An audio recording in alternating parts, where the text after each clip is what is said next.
The ballroom at the Grandview Hotel sparkled with crystal chandeliers and gold decorations. 200 guests filled the space. Relatives I hadn't seen in years, Dad's business associates, Mom's book club friends, and my brother's entire social circle. Everyone except the people I actually cared about. I stood in the corner near the dessert table, wearing a simple black dress while everyone else looked like they were attending a royal wedding. My sister-in-law Victoria had chosen her outfit to match the gold theme.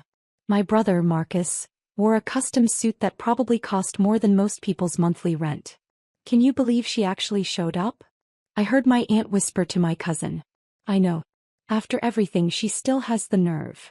I grabbed a glass of champagne from a passing waiter and took a small sip. The truth was, I almost didn't come. The invitation had arrived 3 weeks late, stuffed in my mailbox between junk mail and bills. No phone call. No text message. Just a formal card that said, "You're invited," in elegant script. But I came anyway. Because despite everything, he was still my father. The band finished their song, and Marcus stepped up to the microphone on the small stage. He looked confident, commanding, everything my parents had always wanted in a son. At 35, he ran a successful investment firm downtown. At least that's what he told everyone. "Good evening, everyone." Marcus's voice boomed through the speakers. "Thank you all for coming to celebrate our father's 60th birthday." Applause filled the room. I clapped politely, staying in my corner. "Dad, you've been an inspiration to all of us," Marcus continued. "You built a business from nothing, raised a family, and taught us the meaning of hard work and integrity." I almost laughed at that last part. Integrity. That was rich coming from Marcus.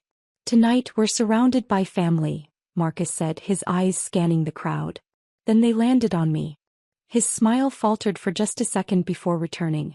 "Well, mostly family." A few people turned to look at me. I kept my expression neutral, taking another sip of champagne. "You see, family isn't just about blood," Marcus said, his voice taking on a serious tone. "It's about showing up.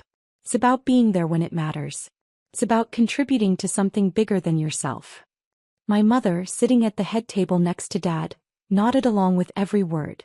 Dad's face was harder to read. He looked tired, older than 60. "And unfortunately," Marcus continued, "not everyone understands that. Some people think family is just a safety net. Something to fall back on when their own lives don't work out." My cousin Sarah, standing near the bar, glanced at me with what might have been sympathy. Or pity. I couldn't tell anymore. "So tonight I want to make something clear," Marcus said. "This celebration is for people who actually care about this family. People who contribute. People who show up." He paused for dramatic effect. The room had gone completely silent. "Isabella," he said, looking directly at me, "you're not part of this family anymore." The silence stretched for 3 long seconds. Then someone started clapping. Then another person. Then the whole room erupted in applause. I stood there, glass in hand, and smiled. Just smiled. Marcus looked pleased with himself. Victoria was beaming. My mother looked relieved, like a problem had finally been solved. Dad wouldn't meet my eyes. The applause died down and Marcus returned to his table. The band started playing again. Conversations resumed. People shot me looks. Some curious, some satisfied, some uncomfortable. I finished my champagne and set the glass on the dessert table. Then I walked calmly toward the exit, keeping my head high. "Isabella." I turned. It was my younger cousin Maya. She was 19, studying business at the State University. "Are you okay?" she asked quietly. "I'm fine," I said. And I meant it. What Marcus said was, "Don't worry about it," I interrupted gently. "Enjoy the party." I was almost at the door when I heard heels clicking rapidly behind me. "Excuse me, Ms. Rodriguez." I turned to see Natalie Chin, the hotel's event manager, rushing toward me with a tablet in her hands. She looked flustered, her perfectly styled hair slightly disheveled. "Ms. Rodriguez, I'm so sorry to interrupt, but I need to confirm a few final details with you before we—" She stopped, noticing the entire room was now watching us. The music had stopped again. "It's fine, Natalie," I said calmly. "What do you need?" "Well, the final invoice is ready and I wanted to make sure you approved all the charges before we close out the account. The total came to $47,318. That includes the extended bar service, the upgraded floral arrangements and the custom cake you ordered. The room was so quiet I could hear the chandelier crystals tinkling in the air conditioning breeze. Natalie looked confused. Is everything all right? You seem... Everything's perfect, I said. Yes, I approve all charges. Charge it to my business account like we discussed. Wonderful. Natalie smiled. And thank you again for choosing the Grandview for this celebration. When you booked the ballroom 6 months ago, you mentioned wanting everything to be perfect for your father's milestone birthday. I hope we delivered. She didn't wait for a response, just hurried back toward the kitchen area. I turned back to look at the room. Every single person was staring at me now. Marcus had gone completely white. Victoria's mouth was hanging open. My mother looked like she'd been slapped. Dad stood up slowly from his chair. 6 months, he said quietly. His voice barely carried across the room, but in the silence, everyone heard it. I nodded. I booked it the day after you mentioned wanting a big party for your 60th. You said you wanted something special, something memorable. So I made it happen. You paid for all this? Dad's voice cracked slightly. Every detail, I said. The venue, the catering, the band, the flowers, the photographer, the decorations. Marcus told you he organized everything, didn't he? Marcus finally found his voice. That's not, I didn't say. You did, Victoria interrupted suddenly. Everyone turned to look at her. She was staring at Marcus with an expression I couldn't quite read. You told everyone you planned this. You said you spent months organizing it. I helped. Marcus protested. I made the guest list. The guest list I sent you 3 months ago? I asked calmly. The one where I asked you to please make sure everyone received proper invitations? Marcus's mouth opened and closed like a fish. The invitations, Maya said suddenly. Mine came with a note from Marcus saying he organized everything. Other guests started murmuring. Someone else mentioned receiving a similar note. My mother stood up, her face flushed. Isabella, if this is true, why didn't you say anything? Why let Marcus take credit? Because I didn't do it for credit, I said simply. I did it for Dad. Dad was walking toward me now, moving through the crowd of guests. People stepped aside to let him pass. The invoice, Dad said. $47,000? And 318, I added. The cake was custom-made. 4 tiers, hand-decorated, serves 200. Your favorite, chocolate with raspberry filling. How did you? Dad stopped a few feet away from me. How did you pay for this? This was the moment. The moment where I could have stayed quiet, could have just left. But Marcus's words were still ringing in my ears. You're not part of this family anymore. I own 3 luxury apartment buildings downtown, I said clearly, making sure everyone could hear. I bought the first one 4 years ago with money I saved from my failed graphic design business. The one you told me to quit, Mom. The one you said was a waste of time. My mother's face went red. That building generates $42,000 in monthly rental income. I used the profits to buy the second building 2 years ago. Then the third one last year.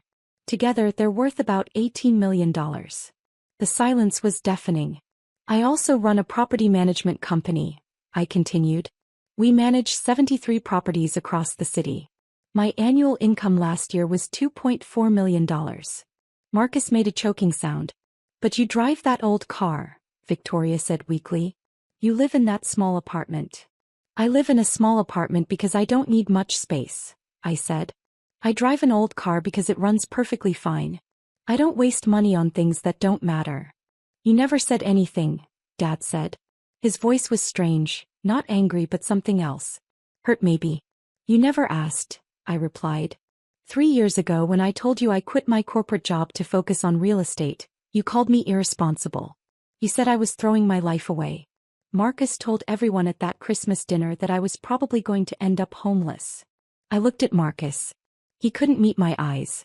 So I stopped talking about my life, I continued. I stopped coming to family dinners where everyone asked when I was going to get a real job. I stopped attending events where Marcus introduced me as his struggling sister. I built my business quietly and I was fine with that. Then why come tonight? Mom asked. Why pay for all this? Because he's my father, I said, looking at Dad. Because despite everything I wanted him to have a perfect 60th birthday. I wanted him to be surrounded by everyone he loves in a beautiful space, with amazing food and music and memories. I wanted him to feel celebrated. Dad's eyes were shiny. He took another step toward me. I never meant for you to feel. He started. I know, I interrupted gently. You wanted what was best for me. You worried about me. I understand that. But somewhere along the way, everyone decided that because I didn't follow the traditional path I must be failing. And no one bothered to check if that was actually true. Natalie appeared again, this time with another staff member carrying a massive birthday cake on a wheeled cart. It was stunning. 4 tiers covered in smooth chocolate fondant with gold leaf details and fresh raspberries. The birthday cake, Natalie announced cheerfully, completely oblivious to the tension in the room. Where would you like us to position it, Ms. Rodriguez? In front of the head table, I said. So Dad can see it when they sing. The staff members positioned the cake carefully. 60 gold candles sparkled on top of it. There's an inscription, Natalie said, pointing to elegant gold lettering on the side of the cake. Just like you requested. Dad moved closer to read it. His hand went to his mouth. The inscription read, "To the man who taught me to work hard, dream big and never give up. Happy 60th birthday, Dad. Love, Isabella." You put that on the cake 6 months ago, Dad said. It wasn't a question. When I ordered it, yes. Dad stood there, staring at the cake, at the ballroom full of guests he loved, at the decorations and flowers and everything I'd arranged for him. Then he looked back at me. I'm so sorry, he whispered. Marcus stood up suddenly. This is ridiculous. So she has some money. That doesn't change. Sit down, Marcus, Dad said. His voice was quiet but firm. Marcus sat.